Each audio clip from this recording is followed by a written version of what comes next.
മാലിദ്വീപിൻ്റെ നല്ല കാര്യങ്ങൾ നിങ്ങൾ ഒരുപാട് കേൾക്കുകയും കാണുകയും ചെയ്തല്ലോ. എന്നാൽ ഇതൊക്കെ കണ്ട് മാലിദ്വീപിൽ ജോബ് ചെയ്യാൻ വരാൻ ഉദ്ദേശിക്കുന്ന ഒരാളാണ് നിങ്ങളെങ്കിൽ ഇപ്പോൾ, അതായത് 2025 ഒക്ടോബറിൽ നടന്നുകൊണ്ടിരിക്കുന്ന ഇഷ്യൂ കുറച്ചു പേരെങ്കിലും അറിയാമെന്ന് കരുതുന്നു.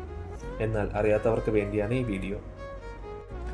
മാലിദ്വീപിൽ നിന്ന് ലഭിക്കുന്ന സാലറി സ്വപ്നം കണ്ട് കടൽ കടന്നു വരുന്നവർക്ക് ആ കിട്ടുന്ന സാലറി മാലിദ്വീപിൽ തന്നെ ഉപയോഗിക്കാൻ വേണ്ടിയുള്ള നല്ലൊരു പണിയാണ് ഇവിടെ ജോബ് ചെയ്യുന്നവർക്ക് കിട്ടിക്കൊണ്ടിരിക്കുന്നത്. മാലദ്വീപിയൻ കറൻസിയായ മാൽദീവ്സ് റുഫിയയിൽ സാലറി വാങ്ങുന്നവർക്കുള്ള 8ന്റെ പണി. അതായത് നമുക്കിവിടെ നിന്ന് കിട്ടുന്ന റുഫിയ നാട്ടിലേക്ക് നഷ്ടമൊന്നും കൂടാതെ അയക്കാനുള്ള മാർഗമായിരുന്നു SBI ബാങ്ക് റെമിറ്റൻസ്.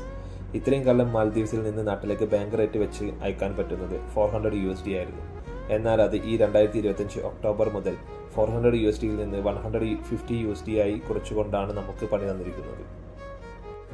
പുറത്തുനിന്ന് നോക്കുന്നവർക്ക് ഇതിൻ്റെ ഇൻറ്റൻസിറ്റി മനസ്സിലാകണമെന്നില്ല. കാരണം മോഹന വാഗ്ദാനങ്ങൾ നൽകിക്കൊണ്ട് ഏജൻസി ഫീ കുറച്ചും കാര്യങ്ങൾ എളുപ്പമാക്കിക്കൊണ്ടും റിക്രൂട്ട്മെന്റ് നടത്തിക്കൊണ്ടിരിക്കുകയാണ്. നല്ല ജോബും സാലറിയും പ്രതീക്ഷിച്ച് മാലദ്വീപിലേക്ക് വരാനിരിക്കുന്നവരോട് ഒന്നേ പറയാനുള്ളൂ: നല്ലതുപോലെ അന്വേഷിച്ച് മാത്രം ഒരു തീരുമാനം എടുക്കുക. ഒരുപാട് കടങ്ങളും പ്രാരാബ്ദങ്ങളും കൊണ്ട് ഇത്രയും സാലറി കിട്ടുമല്ലോ എന്ന് പ്രതീക്ഷിച്ച് ഇവിടെ വന്നാൽ ആ സാലറി നമ്മൾ ഉദ്ദേശിക്കുന്നത് പോലെ നാട്ടിലേക്ക് അയക്കാൻ പറ്റില്ല എന്ന് മാത്രം ആദ്യം മനസ്സിലാക്കുക. $150 എന്ന് വെച്ചാൽ ഇന്നത്തെ റേറ്റ് പ്രകാരം 13,177 ആണ്. ആ പണം വെച്ച് മാസം നിങ്ങൾക്ക് നാട്ടിൽ കാര്യങ്ങൾ നടന്നു പോകുമെങ്കിൽ നിങ്ങൾക്ക് എന്തായാലും ഇവിടേക്ക് വരാം. ഈ ഒരു ബാങ്ക് റെമിറ്റൻസ് പ്രശ്നം ഏറ്റവും ഉപകാരപ്പെടുന്ന ആൾക്കാരുണ്ട്. ഒരു കാരണവശാലും ഏജന്റ് ത്രൂ പണം അയക്കാതിരിക്കാൻ പരമാവധി ശ്രമിക്കുക. കാരണം അത് വലിയ നഷ്ടവും ഇൻകം ടാക്സ് ഇഷ്യൂ പോലെയുള്ള പല പ്രശ്നങ്ങൾക്കും കാരണമാകും. അതുകൂടാതെ പലപ്പോഴും പലർക്കും ഒരുപാട് പണം നാട്ടിൽ അക്കൗണ്ടിൽ ക്രെഡിറ്റ് ആവാതെയും നഷ്ടപ്പെട്ടിട്ടുണ്ട്.